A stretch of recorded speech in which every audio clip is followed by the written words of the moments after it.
공감의 시대의 저자 제레미 러프킨은 그의 저서에서 이렇게 말했습니다. 당신이 어떤 관계에 있다면 그 관계는 당신의 일부입니다. 이렇게 표현했습니다. 사람은 관계 안에 사회 속에서 하나의 존재로 자라간다고 바라보고 있는데요. 인간은 처음부터 그 관계가 개인을, 인간 자신을 만든다고 보는 견해입니다. 오늘 본문의 말씀은 사도 바울이 에베소 교회에 편지하면서 새 사람이 된 그리스도인이 지체와의 관계를 어떻게 해야 하는지, 구체적이며 실제적인 그 태도가 무엇인지에 대해서 자세히 다루고 있습니다. 이는 새 사람을 입은 하나님의 사람으로서 요구되어지는 태도와 행동이라고 여길 수 있고요.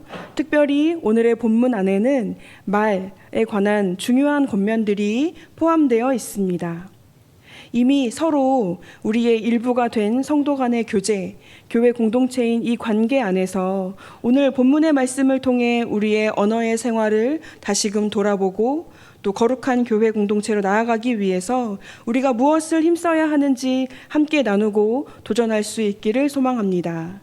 먼저 본문의 앞 구절인 에베소서 4장 22절부터 24절까지의 말씀을 우리 한 목소리로 함께 읽겠습니다.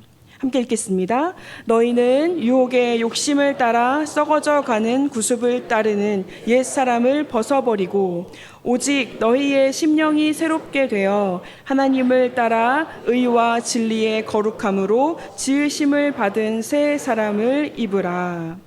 옛사람을 벗어버리고 오직 너희의 심령이 새롭게 되어 새 사람을 입으라 말씀하십니다. 새 사람을 입는 이 새 사람은 누구를 따라가야 한다고 이야기하고 있습니까? 하나님을 따라야 한다고 말하고 있습니다.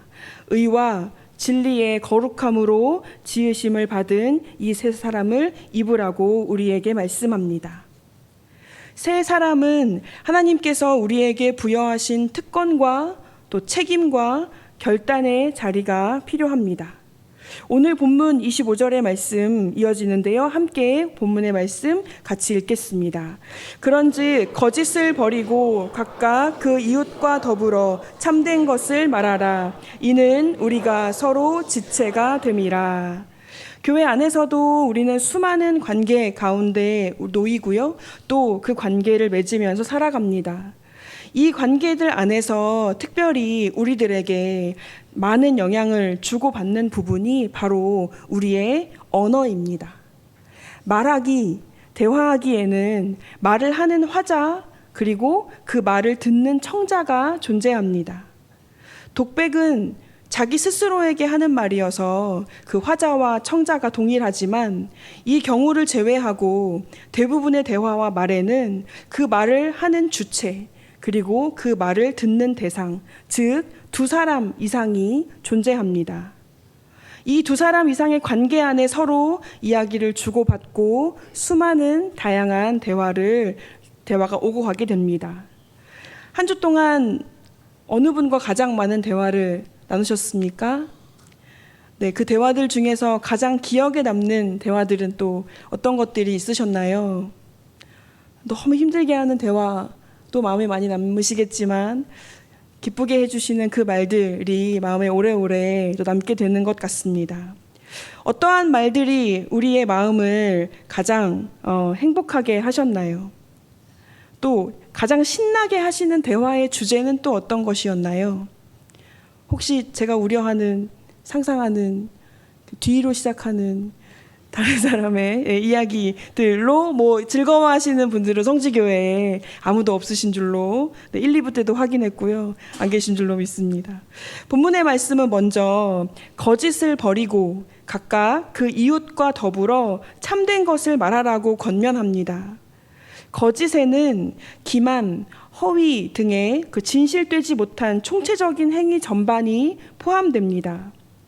사람들은 왜 거짓말을 하게 될까요? 거짓말하는 상황들 생각해 보면 어떤 상황을 모면하고자 할 때 자주 사용하게 되는 것 같습니다. 스스로를 속이는 것을 자신은 알겠지요. 말을 하는 화자는 이것이 거짓말인지 알면서 하게 됩니다. 스스로를 속이고 진실을 왜곡하는 그 행위는 아마도 자기가 해를 당하는 어떤 상황에, 그런 상황이 닥쳤을 때 그렇게 왜곡하게 되기도 하고요. 그 거짓으로 인해서 자기의 유익이 많아질 때도 거짓말을 하게 되는 것 같습니다.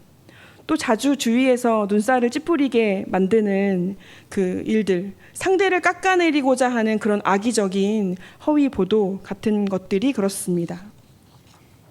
스가랴 10장 2절의 말씀인데요. 스가랴서 10장 2절의 말씀을 함께 보겠습니다. 제가 읽겠습니다. 드라빔들은 허탄한 것을 말하며 복술자는 진실하지 않은 것을 보고 거짓 꿈을 말한즉 그 위로가 헛됨으로 백성들이 양같이 유리하며 목자가 없으므로 곤고를 당하나니. 하나님이 아닌 다른 것들, 다른 신들, 우상들과 거짓 선지자들은 허탄한 것을 말하고 진실하지 않습니다. 그들이 꾸는 거짓 꿈과 또 이야기는 백성들에게 참된 위로가 될 수 없었습니다. 거짓 꿈과 진실하지 않은 것이 백성들에게 헛된 위로를 전했고 결국엔 그들은 목자가 없는 양처럼 유리하게 되었습니다. 또한 곤고를 당하게 되었습니다. 참된 위로는 누구만 주실 수 있으신가요? 하나님, 네, 그렇습니다. 예수 그리스도만이 우리에게 참된 위로를 주실 수 있습니다. 참된 위로가 되시는 하나님이 진실하시기 때문에, 또한 참된 구원을 이루신 예수 그리스도께서 거짓이 없으시기 때문에 하나님을 따라서 살아가는 우리 성도들은 거짓이 아닌 참된 것을 나누고 전할 수 있어야 합니다. 오늘 본문 26절에서 27절의 말씀도 우리 함께 읽겠습니다. 26절, 27절의 말씀 함께 읽겠습니다. 분을 내어도 죄를 짓지 말며 해가 지도록 분을 품지 말고 마귀에게 틈을 주지 말라. 네, 28절까지의 오늘의 말씀은 언어, 우리 쓰는 말에 관한 직접적인 부분은 아니지만 그리스도의 새 사람으로서의 권면에 함께 등장하는 부분이고요. 그래서 간략히 다루어 보고자 합니다. 26절의 말씀에 분을 내고 품고 있는 것에 관한 우리의 태도에 관해서 말해주고 있는데요. 때때로 분노할 때가 있지요. 우리들이 감정적으로 화나 또 분노가 올라올 때가 있습니다.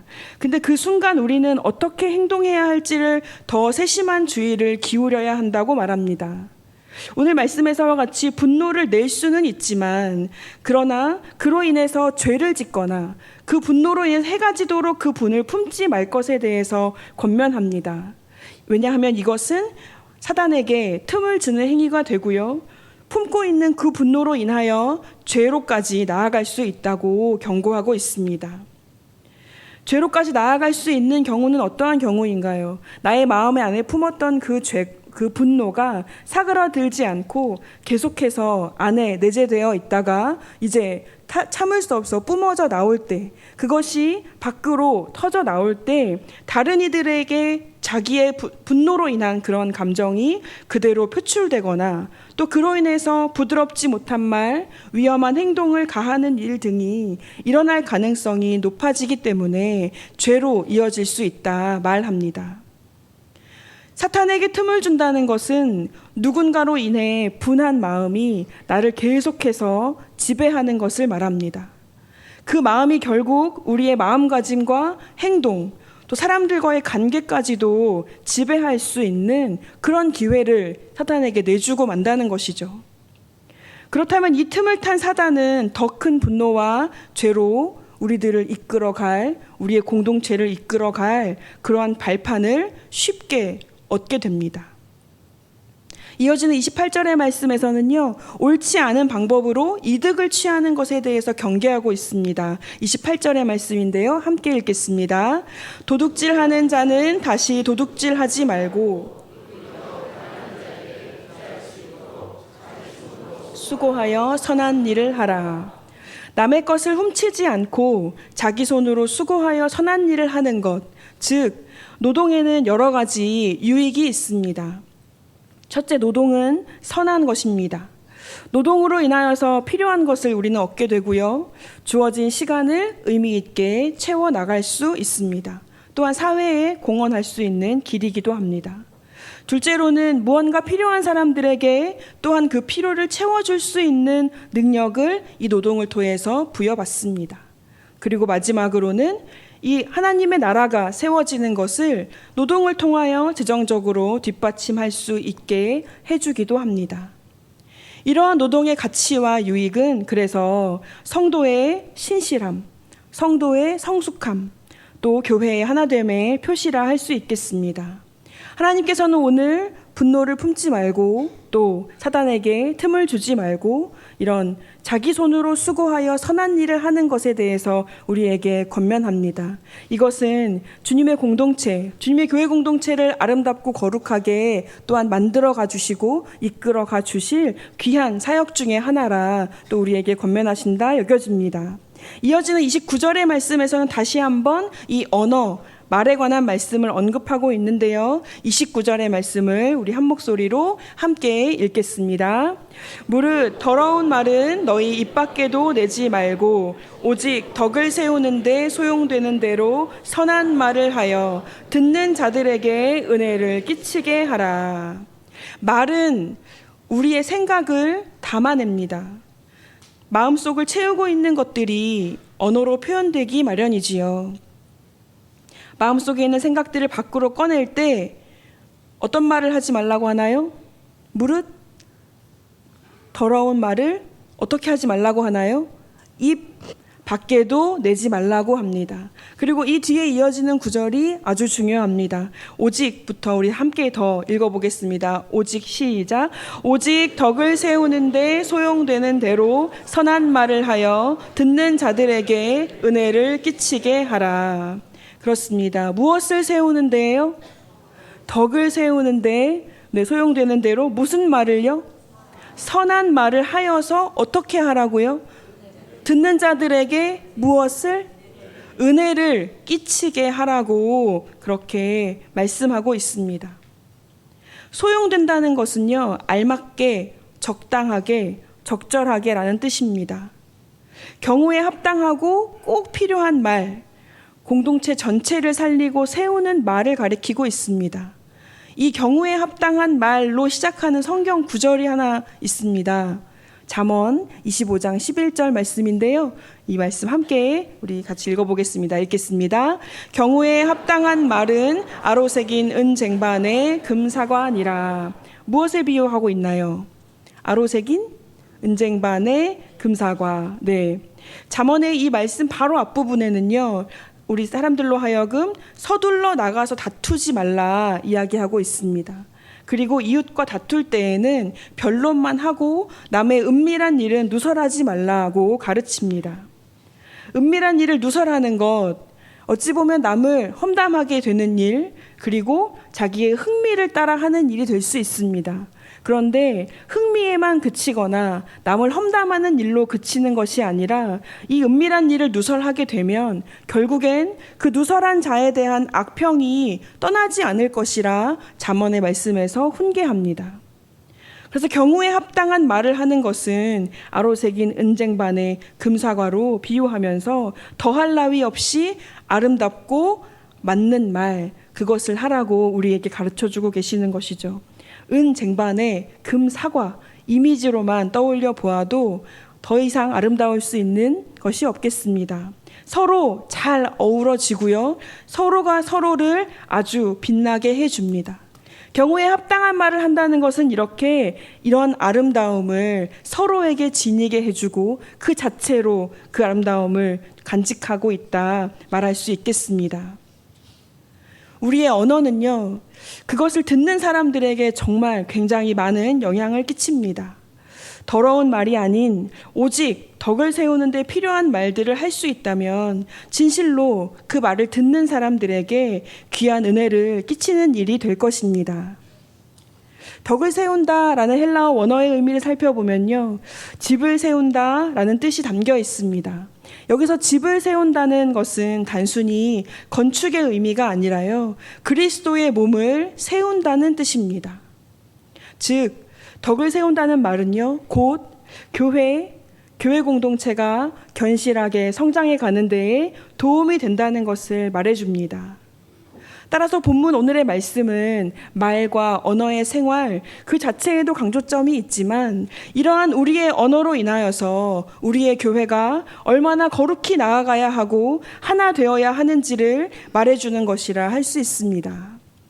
사랑하는 성도 여러분, 여러분은 지금 어떠한 말들로 주님의 몸된 교회를 거룩하게 세워가고 계십니까? 어떠한 언어로 그리스도의 지체인 서로에게 덕을 세워주고 계신가요? 두말할 것 없이 그리스도의 몸인 교회가 바르게 세워져 가려면 다른 사람들을 세워주고 용기를 북돋아주는 그런 말들이 가득할수록 더욱 그렇게 갈 것입니다. 그래서 우리들은 세워주고 또 칭찬하고 격려하는 말들을 할 수만 있다면 어떻게 해야 할까요? 가능한? 많이, 할 수만 있다면 많이, 자주 그렇게 해야 합니다. 그렇게 해도 부족하지 않을 것 같고요. 사람에게 인정받으려고 하면 안 된다.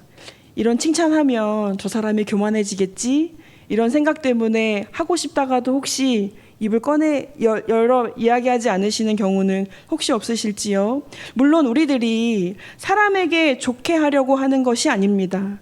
성도로서의 삶을 살아낸다는 것은 성도로서 이 사명과 또 주님의 부르심과 그 뜻하심에 맞게 행동하며 살아간다는 것은 사람에게 좋게 하기 위함이 아닙니다. 늘 주님을 위해 살며 주님께 좋게 하려는 그곳으로도 주님께서는 우리에게 충분하고 족하다 말씀해 주십니다. 그렇지만 우리 한 개인의 인정을 위해서가 아니라 몸된 교회를 거룩하고 아름답게 세워가기 위해서는 지체를 향한 선한 말이 우리 안에 가득해야 할 줄로 믿습니다. 교회는 한 분 하나님, 한 분이신 그리스도, 한 분 성령님, 이 삼위일체 하나님을 고백하는 신앙의 공동체입니다. 서로 지체가 되고요, 서로 하나 되기를 힘쓰는 곳입니다. 이것은 예수 그리스도의 명령이고 하나님의 교회를 향하신 뜻입니다. 이 진리 안에 우리가 주님의 몸된 교회를 바로 세워가려면 한 사람 한 사람을 세워주고 또한 듣는 사람들에게 은혜를 끼치는 말을 전해야 한다는 것이지요. 성숙한 그리스도인들의 말은 듣는 사람에게 어떨 것 같으신가요? 해가 되는 것이 아니라 오히려 분명히 도움을 주며 그것을 통하여 주님의 은혜를 흘려보낼 수 있습니다. 주님의 은혜가 전해지는 귀한 통로가 될 수 있습니다. 그렇기 때문에 격려와 또 위로와 사랑의 언어를 우리는 더욱더 많이 사용해야 하겠습니다. 이 한 가지만이라도 지켜해 나갈 때, 이 한 가지만이라도 우리 교회 안에서 이 부분을 힘써 지키고자 애쓸 때 더 따뜻하고 또 이해와 사랑과 격려가 가득한 귀한 교회가 될 것이라 여겨집니다. 믿으시나요?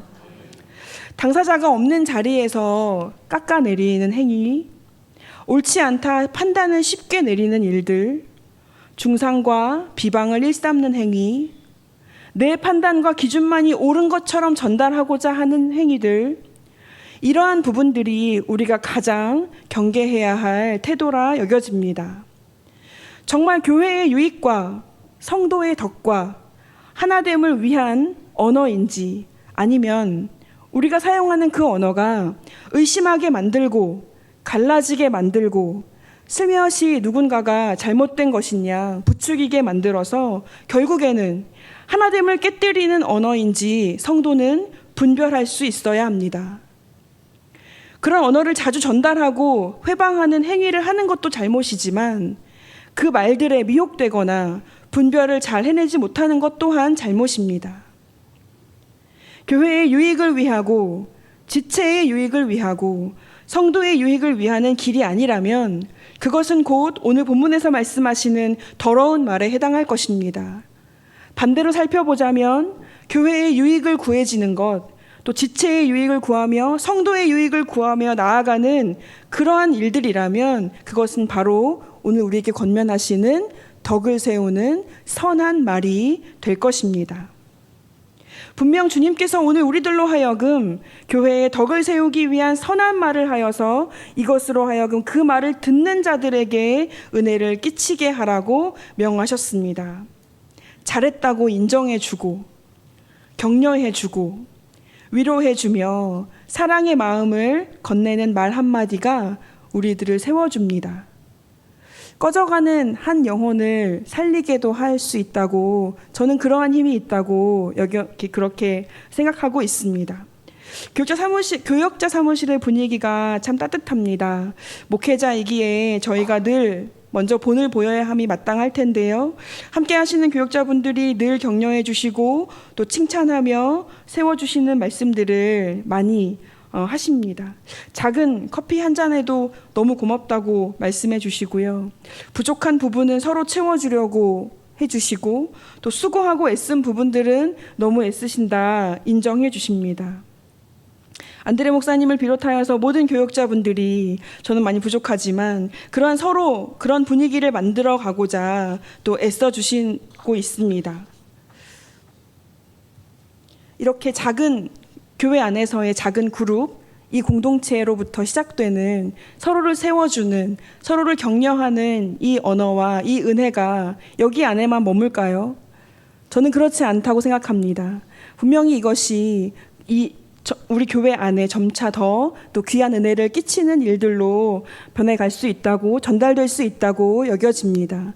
그렇다면 우리 교회 공동체의 교역자 그룹뿐만이 아니라 우리가 함께 관계하시는 두세 사람이 모이는 그 모든 모임, 그 작은 모임으로부터도 하나님께서는 그 모임의 안에 귀한 언어, 덕을 세우는 그 말들, 그리고 그런 은혜가 거기 안에 차고 넘친다면 우리 교회 전체가 그러한 은혜로 그렇게 둘러 엎어지는 귀한 은혜를 우리에게 허락하실 것이라 믿습니다. 교회 공동체를 거룩하게 유익하게 이끌어주는 이 행위들을 더욱더 사모하시는 저와 여러분 되시기를 소망합니다. 오늘 본문 30절로부터 32절까지의 말씀을 함께 나누면서 또 말씀을 맺고자 합니다. 30절과 또 31, 32절의 말씀을 함께 읽겠습니다. 하나님의 성령을 근심하게 하지 말라. 그 안에서 너희가 구원의 날까지 인치심을 받았느니라.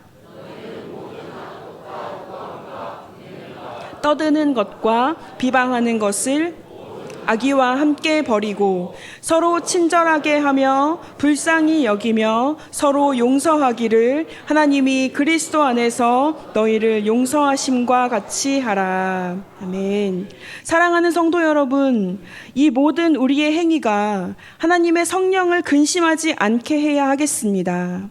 구원의 날까지 인치신 성령 안에서 서로 친절하게 하며 불쌍히 여기며 서로 용서함으로 살아가야 하겠습니다. 32절에서 말씀하신 것처럼 서로 용서해야 하는 이유는 하나님께서 그리스도 안에서 우리를 먼저 용서해 주셨기 때문입니다. 그 용서함을 받은 자로서 우리가 함께하는 서로의 지체들에게 서로를 긍휼히 여기며 서로를 용납할 줄 알며 서로 친절히 대하는 그 귀한 삶의 태도가 언제나 차고 넘치기를 소망합니다. 이것이 주님께서 기뻐 예배받으시는 주님의 거룩한 교회가 행해야 할 마땅한 본분입니다. 때론 듣고 싶지 않은 말들을 듣게 되는 경우가 있습니다. 말이 들려지는 것은 우리의 힘으로 통제하거나 제어할 수 있는 상황일까요? 그렇지 않습니다. 어떤 말이 들려질 때 내가 듣고 싶지 않은 말을 미리 알아서 그 얘기 하지 말라고 이렇게 해나가기란 쉽지 않습니다. 들려지는 것은 우리의 제어와 통제 안에 있기는 어렵지만 불가능하지만 그러나 우리가 누군가에게 건네는 말은 어떤가요? 제어하고 통제하고 선택하며 결단해 나갈 수 있습니다. 그렇기 때문에 우리가 꺼내는 이 이야기들이, 이런 말들이 듣는 자들에게 은혜를 끼치는가? 이러한 기준, 이 말씀이 우리들의 언어에 있어서, 우리들의 언어의 삶에 있어서 언제나 거룩하게 이끌어가 주시는 그 기준이 되게 해주시기를 소망합니다. 그래서 오늘 이 예배를 마치신 후에요, 꼭 한 번씩은 실천해 보시기를 권면합니다.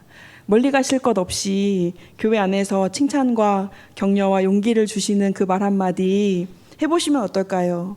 꼭 전하시는 여러분 되기를 소망합니다. 평상시에 너무 친하신 분들은 늘 서로 친하게 칭찬하시고 격려하시니까 그래도 해주고 싶으시다면 계속 이어가시되 좀 안 했던 분들에게 찾아가시는 용기도 한번 이렇게 세워지시면 좋을 것 같다는 마음이 듭니다. 그리고 지금 이 시간은 짧게 한번 서로에게 인사를 나누겠습니다. 어떻게 하실 거냐면요. 당신의 섬김이 참 아름답습니다. 인사하겠습니다.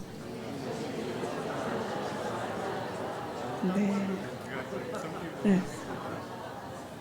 한 번만 더 인사하겠습니다. 늘 애써주셔서 감사합니다.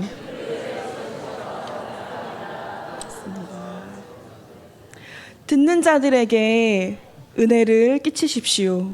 이것이 우리 자신을 또 서로 지체된 형제 자매를 주님의 거룩한 성지교회를 온전히 세워가게 할 것입니다. 기도하겠습니다. 사랑과 은혜의 아버지 하나님 감사합니다. 주님의 몸된 교회를 거룩히 세워가기 위해 우리가 바라보아야 할 우리의 언어와 말들에 관하여 오늘 말씀을 통해 도전하게 하시니 감사합니다. 사단은 늘 우리들의 틈을 노리지만 우리 자신이 함께 생활하며 관계하는 이 거룩하고 복된 교회 안에서 하나님의 말씀을 기준으로 교회의 덕과 유익을 위해 언제나 말하고 행동하게 해 주시옵소서.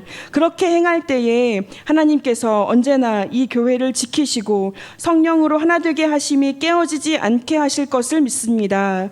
듣는 자들에게 은혜를 끼치는, 세워주고 격려하며 용기를 주는 그런 말들을 자주 건넬 수 있는 사랑하는 주님의 몸된 성지교회 되기를 간절히 소망합니다.